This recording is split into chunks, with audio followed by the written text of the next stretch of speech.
आज की इस प्रेस वार्ता में आप सभी मीडिया के बंधुओं का स्वागत, अभिनंदन। हमारे बीच हमारे प्रदेश के प्रवक्ता श्री प्रतुल सहदेव जी आज आप सबको संबोधित करने के लिए मंच पर विराजमान हैं। मैं उनका इस प्रेस वार्ता में स्वागत करता हूं और उनसे आग्रह करता हूं कि आप सबके बीच अपनी बातों को रखें। पिछले 24 घंटे का जो घटनाक्रम हुआ उसने बहुत सारी चीजें को झारखंड में एक्सपोज कर दिया। सर्वप्रथम पूर्व मुख्यमंत्री हेमंत सोरेन जी कहते थे मेरा इस जमीन से कोई कनेक्शन नहीं है। ईडी के चार्जशीट के बाद तो कोई इस पे डाउट ही नहीं रहा। और दूसरी बात, जो जिस तरीके से रिकॉर्ड रूम में चोरी हुई, खतियान के कई खतियानों की चोरी होने की बातें हुई जहां पुलिस का फोर्स था, उसके बाद स्थितियां स्पष्ट हो गई है। कहते हैं ना, एक झूठ को छिपाने के लिए 100 झूठ बोलते हैं। तो यहाँ एक क्राइम जो हुआ है, वो एक क्राइम के अलावा बहुत सारे क्राइम हुए हैं, उनको छिपाने के लिए क्राइम फिर क्राइम फिर क्राइम, ये लगातार होता जा रहा है। जो कल हुआ रिकॉर्ड रूम में, जिस तरीके से खतियान और दस्तावेजों और जो भी रजिस्टर 252 की बड़ी संख्या में चोरी हुई, ये अपने आप मुख्यमंत्री चंपई सोरेन के नेतृत्व वाली हेमंत सोरेन सरकार पार्ट 2 पर बड़ा प्रश्न खड़ा करता है। हम मानते हैं कि ये पूरे चीजों को छिपाने की कोशिश की जा रही है, कवर अप ऑपरेशन चल रहा है। और आज मैंने एक पुलिस के जूनियर ऑफिसर का बयान देखा कि सीसीटीवी भी काम नहीं कर रहा था। उस एरिया में, उस कैंपस में फोर्स की भी डेपुटेशन होती है, लेकिन वो फोर्स भी पता नहीं कहाँ थे और सीसीटीवी भी काम नहीं कर रहा था। यानी जाहिर तौर पर अभी आप देखिए, ईडी बहुत बड़ा लैंड स्कैम को इन्वेस्टिगेट कर रही है। और हम तो मानते हैं जो पहला 8.5 एकड़ से ज़्यादा का जो संपत्ति था, जिसको अटैच किया था, जिसपे चार्जशीट हुई, जिसमें पूर्व मुख्यमंत्री हेमंत सोरेन जेल पर है, वो तो टिप ऑफ द आइसबर्ग है। वो तो कहते हैं ना कि एकदम ऊंट के मुंह में जीरा वाली स्थिति है। अभी पूरा ऊंट का निकलना बाकी है। और उसके बाद इस तरीके से जहां सारे जमीन के दस्तावेज रहते हैं, उस रिकॉर्ड रूम से जो चोरी हुई है, कहीं ना कहीं चंपई सोरेन हेमंत सोरेन सरकार पार्ट 2 को कटघरे में खड़ा करती है। सरकार क्यों शांत थी? सरकार के जो डिप्यूट किए गए पुलिस वाले थे, वो कहाँ गायब थे? क्या ये एक सुनियोजित षड्यंत्र था? हम तो क्वेश्चन जानना चाहते हैं इनके उत्तर माननीय मुख्यमंत्री जी से। हम मांग करते हैं कि राज्य की एजेंसियां का जिस तरीके से दुरुपयोग हो रहा है, और ये जो रिकॉर्ड रूम में डकैती हुई है ना, हमसे चोरी नहीं डकैती कहते हैं, खतियान लूट कर ले गए, पता नहीं कितने सारे रिकॉर्ड लूट कर ले गए, पता नहीं कितने गरीबों के जमीनों को हड़पा होगा, यहाँ बड़े बड़े लोगों ने सबके रिकॉर्ड को लूट कर ले गए, पंजी 2 को लूट कर ले गए कि एविडेंस नहीं छोड़ रहे हैं। तो इसकी अविलंब सीबीआई जांच हो और ईडी को भी इस केस को टेक ओवर करने की अनुशंसा राज्य सरकार करे, क्योंकि ईडी फिलहाल जमीन मामले में बहुत बड़ा इन्वेस्टिगेशन कर रही है। लेकिन जिस तरीके से सरकार का कवर अप ऑपरेशन चल रहा है, हम इसको कवर अप ऑपरेशन का हिस्सा मानते हैं कि ये चोरी कैसे हो गई साहब, डकैती कैसे हो गई शहर के बीचों बीच रिकॉर्ड रूम में। तो चंपई सोरेन जी से आग्रह है कि सीबीआई और ईडी जांच के अविलंब आदेश दे, और नहीं देंगे तो भाई 2+2 तो 4 ही होता है। अभी कल ईडी का चार्जशीट के बाद जो न्यायालय ने कॉग्निजेंस लिया, उसमें सारे जेएमएम के नेताओं के भी बयान आए, तरह तरह की बयान आए। देखिए, मैं मानता हूं कि ये जो ईडी का चार्जशीट है वो बहुत सारी चीज़ों को सिद्ध करता है। अब देखिए, इस केस की हम बात कर रहे हैं, ये ECIR केस नंबर 6/2023 है इन matter of directorate of enforcement, और इसके रिस्पोंडेंट नंबर 2 हेमंत सोरेन जी खुद हैं, जिस केस की मैं आपको चर्चा कर रहा हूँ। इस केस में आप देखेंगे तो कुछ बड़े इंटरेस्टिंग फैक्ट्स हैं। अब आप देखें, इस केस में जो एक सिंडिकेट काम करता था, भानु प्रसाद जो अंचल का कर्मचारी था, उसके साथ कई अधिकारी मिले हुए थे, जिसमें सीओ तत्कालीन मनोज कुमार और तमाम लोग, छवि रंजन जी का भी उसमें नाम आया था। ये लोग मिलकर सिंडिकेट चलाते थे जमीन कब्जा करने का। और कहते हैं ना, जिस जमीन की जांच की शुरुआत सेना के जमीन के लैंड पे इन्वेस्टिगेशन से हुई थी, उसके देखे तार कहाँ तक चले गए, ये आप भी मतलब इमेजिनेशन से ये परे है। और मैं एक आपको चलते चलते बता दूं कि ईडी जो भी करती है, रिकॉर्ड करती है स्टेटमेंट को, उसको एक admissible as evidence in court of law है। ये मैं सेक्शन भी आपको दिखा दे रहा हूं। जबकि एक पुलिस ऑफिसर जो सेक्शन 161 ऑफ सीआरपीसी में कहता है वो चैलेंज भी हो सकता है। ये 164 के तहत बयान माना जाता है ईडी के कोर्ट में। जो लोग गवाही देते, ईडी के कोर्ट में नहीं, माफ कीजिएगा, ईडी के सामने उनको लॉ ऑफिसर्स की तरह ट्रीट किया जाता है। तो हम लौटते हैं वापस जिस तरीके से आए और चैट्स आए। चैट में इनका कहना था कि इस जमीन से इनका कुछ लेना देना नहीं, पर एक एजेंट विनोद भी एक किरदार था इस पूरे केस में, जो जिसके चैट आप हम बहुत बार डिस्कस कर चुके हैं कि किस तरीके से वो सारा ट्रांसफ़र पोस्टिंग कराता था, डीसी का, एसपी का, तमाम तरह की चीज़ें होती थी। और ये तो हम लोगों ने सिद्ध भी किया था कि जिन जिन लोगों की इसने पैरवी की थी उनका ट्रांसफ़र भी हो गया था। ये भी आपको अच्छे से जानकारी में है कि जो एक नक्शा विनोद और हेमंत जी के मोबाइल के बीच ऑफिशियल चैट था। हेमंत जी का मोबाइल नंबर मैं डिस्क्लोज नहीं कर रहा हूँ, हालांकि ईडी के चार्जशीट में यहाँ है, और न मैं विनोद का कर रहा हूँ, लेकिन ईडी की चार्जशीट का हिस्सा है कि उसमें इस नक्शे का आदान प्रदान हुआ था। यानी ये नक्शा था और इस नक्शे का इलाका जो बताया गया था वो लालू खटाल का एरिया बताया गया था, बड़गाई बरियातू में। और उस पूरे इलाके में इतनी बड़ी जो ज़मीन बनाने के लिए कोई दूसरी जगह नहीं है, इतना बड़ा जो कंस्ट्रक्शन करने के लिए है वो कोई दूसरी जगह नहीं थी। तो आप इसे सोच सकते हैं कि किस तरीके से इनके तार साफ साफ एक दूसरे से जुड़े हुए थे। अब आते हैं कि किस तरीके से जो ईडी के ऑफिसर्स थे उन्होंने इन्वेस्टिगेशन अपना जो कराया, उसमें बैजनाथ मुंडा और श्यामल पाहन थे जो उस जगह पर रहते थे बतौर केयरटेकर। उन्होंने बयान दिया ईडी के सामने, और आपको पता होगा कि ईडी के सामने जो बयान दिया जाता है वो कैमरे में रिकॉर्डेड होता है और उसके साथ एक इंडिपेंडेंट गवाह भी होता है। मैंने पहले भी कहा कि सेक्शन 164 के तहत वो एडमिसेबल है कोर्ट ऑफ लॉ में भी। तो उसमें उन्होंने स्पष्ट रूप से कहा है कि 2014 से हेमंत सोरेन जी के लिए वो इस जगह की देख रेख कर रहे हैं।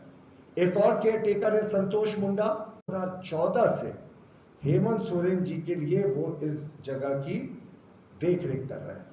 एक और केयर टेकर है संतोष मुंडा, उसने ने भी ईडी को बयान देकर कहा है कि मैं 14-15 वर्षों से इस जमीन की देख रेख कर रहा हूं हेमंत सोरेन जी के लिए। और जबकि हेमंत सोरेन कहते हैं कि साहब हमारा तो इस जमीन से कोई लेना देना ही नहीं, हमारा तो नाम ही नहीं है साहब। कैसे उनका नाम डालने की साजिश थी ये भी मैं आपको आगे दिखाऊंगा।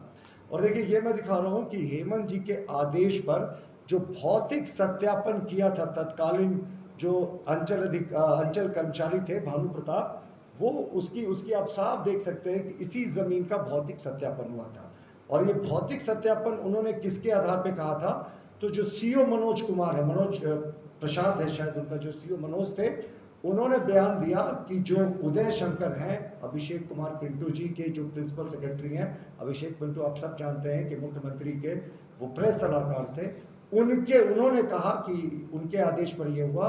और यही बात नहीं रुकती, अभिषेक पिंटू जी ने भी अपने बयान में कहा कि हेमंत सोरेन जी के कहने पर यह भौतिक सत्यापन का आदेश कराने के लिए उन्होंने उदय शंकर को कहा था। उदय शंकर ने सीओ को कहा, सीओ ने भानु प्रताप को कहा। उसके बाद जो भौतिक सत्यापन हुआ जिसकी मैंने आपको रिपोर्ट दिखाई, तो ये तो तार सीधे तौर से सीएमओ से जुड़े हुए हैं। और अब आप इसके बाद देखें कि किस तरीके से ये फाइल जो सीज हुई, जो रेड हुई थी, ये जब फाइल सीज हुई तो किस तरीके से लोग ना कंफर्टेबल हो जाते हैं ना, तो क्राइम करते समय उनको एहसास नहीं होता कि कानून के कभी लंबे हाथ उन तक पहुंच सकते हैं। तो जो भानु प्रताप के यहाँ से, जो भानु प्रसाद के यहाँ से जो सील हुआ था, उसमें देखिए उस फाइल में क्या लिखा हुआ था, बड़गाई का फाइल, सीएम बड़गाई भुयरी। और ये पूरा मोटा पुलिंदा था जो हेमंत सोरेन जी को जमीन ट्रांसफर करने की कोशिश की जा रही थी। और ये देखेंगे ये पूरा उसका भौतिक सत्यापन है। उसके लेफ्ट हैंड साइड में भी आप कोना में देखेंगे कि वहां पे सीएम बड़गाई भुयरी ये साफ लिखा हुआ है। और ये तीसरा नोट है जिसमें उन्होंने कागज में लिख कर रखा है सीएमओ भुयरी। यानी जो कागज में जितने चीजें आई हैं अभी तक, मैंने आपको जो भी दस्तावेज के आधार पर दिखाया, उससे ये साफ हो गया कि ये जो सारा चीज था ये मुख्यमंत्री जी से डायरेक्टली रिलेटेड था। अब एक बड़ा इंटरेस्टिंग पार्ट और है। अमूमन हम भी जानते हैं कि वर्षों लगा देती है किसी जमीन के रिस्टोरेशन में, वर्षों तक मामला चलता है। लेकिन 9 जनवरी 2024 को जो मामला टेकअप हुआ, फाइल भले ही पहले हुआ हो, लेकिन 9 जनवरी 2024 को ये मामला टेकअप हुआ। साहब बिजली की स्पीड से 29 जनवरी 2024 को, जिस दिन मुख्यमंत्री जी के घर में ईडी का वो दबिश हुआ था और ये तमाम चीजें हुई थी, ये रिस्टोरेशन का ऑर्डर आ गया। एसआर कोर्ट का आज तक के अपने इतिहास में 20 दिन में किसी केस के डिस्पोजल करने का रिकॉर्ड ही नहीं रहा। तो ये सब किसके इशारे पे हो रहा था? और एक ये चीज हमेशा कहते हैं कि साहब हेमंत जी का नाम कहाँ है? तो जो इनके कर्मचारी हैं, जो अभी भानु प्रसाद अंचल बड़गाई के कर्मचारी थे, उनके पास से एक पेपर सीज हुआ। ये बड़ा इंपॉर्टेंट पेपर है, ये देखिएगा। इसकी शुरुआत में अगर आप देखेंगे, अगर मैं इसे बड़ा करके आपको दिखा रहा हूं, तो यहाँ देखिए ये रैयत का नाम है। ये रैयत का नाम पंजी 2 में इन्होंने खाली छोड़ दिया था, यानी रैयत का नाम भरने की तैयारी थी और इन्होंने कहा हेमंत सोरेन का नाम भरना था। ये सारा ईडी के चार्जशीट पे है, ये ब्लैंक छोड़ा हुआ था। ऐसा अमूमन आप कभी देखेंगे नहीं। तो ये चीज़ें हैं, यहाँ इस तरह की चीज़ें लंबे समय से हो रही थी। तो जिस तरीके से ये कहते हैं कि ये बेनामी ज़मीन से मेरा कोई लेना देना नहीं, साहब इनके ही करीबियों ने बता दिया, इनके ही अधिकारियों ने बता दिया कि ये जो ज़मीन है ये डायरेक्टली हेमंत सोरेन जी से लिंक्ड है। और हमने तो आपको दिखा भी दिया कि किस तरीके से इस पर करने की कोशिश थी। अब आप देखें कि आनन फानन में इस ज़मीन को लौटाने की भी तैयारी हो गई और लौटा भी दिया गया। अब देखिए, कहते हैं ना कि ये कहते हैं कि नहीं, उस जमीन पर एक राजकुमार पाहन किरदार है जिनका वीडियो अक्सर जेएमएम दिखाती है। राजकुमार पाहन कोई दूध के दूल्हे नहीं है, ईडी के केस में वो एक अभियुक्त है, आरोपी हैं। उनके बारे में कहा, उन्होंने कहा कि जमीन मेरे कब्जे में थी। देखिए, जबकि संतोष मुंडा जो है ना, संतोष मुंडा के जो बच्चे हैं रोहित मुंडा और खुशबू मुंडा, उन्होंने एक बार सैमसंग टीवी खरीदा और एक बार एलईडी सैमसंग एक टीवी खरीदा और एक रेफ्रिजरेटर खरीदा। और उसके 2 इनवॉइसेस मैं आपको दिखा रहा हूं जो ईडी की चार्जशीट पे है। एक इनवॉइस 2017 का है, दूसरा इनवॉइस 2022 का है। और आपको जानकर हैरत होगी, दोनों में पता जो है वो उसी बड़गाई की भूमि का है। यानी राजकुमार पाहन गलत बोल रहे थे कि ये जमीन उनके कब्जे में है। ये जमीन पर तो संतोष मुंडा रह रहे थे जिनके बच्चों ने ये फ्रिज और टीवी खरीदा था, और एड्रेस भी उसी जगह का दिया था। तो ये सारी चीज़ें हैं जिस तरीके से अब तो पूरे तरीके से ये एक्सपोज हो गए हैं। राजकुमार पाहन पर ज़मीन पर कब्जा नहीं था, संतोष मुंडा जो थे उनका कब्जा था। वो कब्जा भी नहीं थे, वो केयर टेकर थे हेमंत जी की इस बेनामी संपत्ति के। और मैंने तो आपको रसीद का वो हिस्सा भी दिखा दिया कि जिस तरीके से उसमें एक हिस्सा बचा हुआ था कि उसको ट्रांसफ़र करने की यहाँ पे कोशिश की जा रही है। BMW गाड़ी को लेकर भी तरह तरह की बातें हुई। ऑन कैमरा ईडी के सामने मुख्यमंत्री जी ने कहा है कि मैं 28 जनवरी 2024 की रात को अपने निवास से अपने ब्लू रंग की BMW गाड़ी से निकल गया। अपने ब्लू रंग की BMW गाड़ी के बाद तो अब आप ये सोच सकते हैं कि वो खुद स्वीकार रहे हैं अपने ब्लू रंग की BMW गाड़ी। उसके उनके प्रवक्ता क्या कहते थे, खुद मुख्यमंत्री ने कहा, अरे साहब हमें पता ही नहीं ये गाड़ी किसकी है, इससे कोई लेना देना नहीं है। ईडी के सामने कैमरे पे स्वीकार किया कि 28 जनवरी की रात को वो निकल गए थे अपनी BMW गाड़ी में बैठकर। उसके बाद ईडी की चार्जशीट में एक हिस्से में ये भी है कि जो इन्होंने शोरूम जाकर, मुख्यमंत्री कोई प्रदेश का जाता है तो सब लोग उसको पहचानते ही हैं, तो शोरूम वाले भी बड़े खुश थे कि ये BMW को सेलेक्ट कर रहा है। तो सब लोगों ने पहचाना और बताया भी कि गाड़ी को पसंद करने खुद मुख्यमंत्री आए थे। तो अब आप सोच सकते हैं कि ईडी की चार्जशीट के बाद अब तो कोई शक और शिकवा की गुंजाइश ही नहीं होती। पूरे तरीके से हेमंत सोरेन जी की ये बेनामी संपत्ति थी, ये एक्सपोज्ड है। और ये पुलिस का चार्जशीट नहीं है साहब, ये प्रारंभिक चार्जशीट है ईडी का। इसके बाद भी संभवतः वो चार्जशीट करेंगे। लेकिन एक बड़ी घटना जो आज हुई है कि ईडी की चार्जशीट के साथ साथ रिकॉर्ड रूम में डाका डाला गया।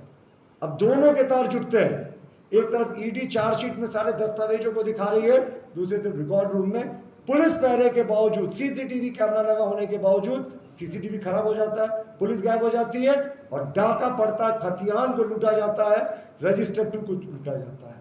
यानी ये अपराध को छिपाने के लिए अभी भी अपराध हो रहा है।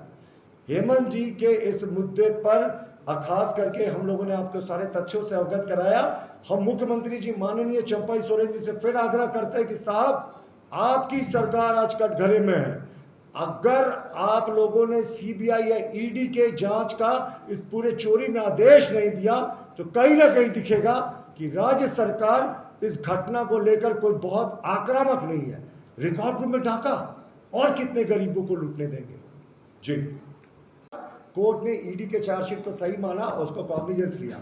ये कोर्ट का विशेष अधिकार होता है कि वो किसी के क्लोजर रिपोर्ट को या चार्जशीट को रिफ्यूज कर दे। आपको याद होगा बंधु तिर्की जी के केस में एजेंसी ने क्लोजर रिपोर्ट दे दिया था कि हमें साक्ष्य नहीं मिले, लेकिन कोर्ट ने कहा 6 लाख से ज्यादा का डिस्प्रोपोर्शनेट एसेट का इनकम है, इसलिए उस मामले में उनकी गिरफ्तारी भी हुई, सजा भी हुई। तो ये कोर्ट के भीतर का मामला, अब जब गवाही होगी तो वो मैटर सब जुडिस होगा, ये मैटर सब जुडिस बिल्कुल नहीं। धन्यवाद।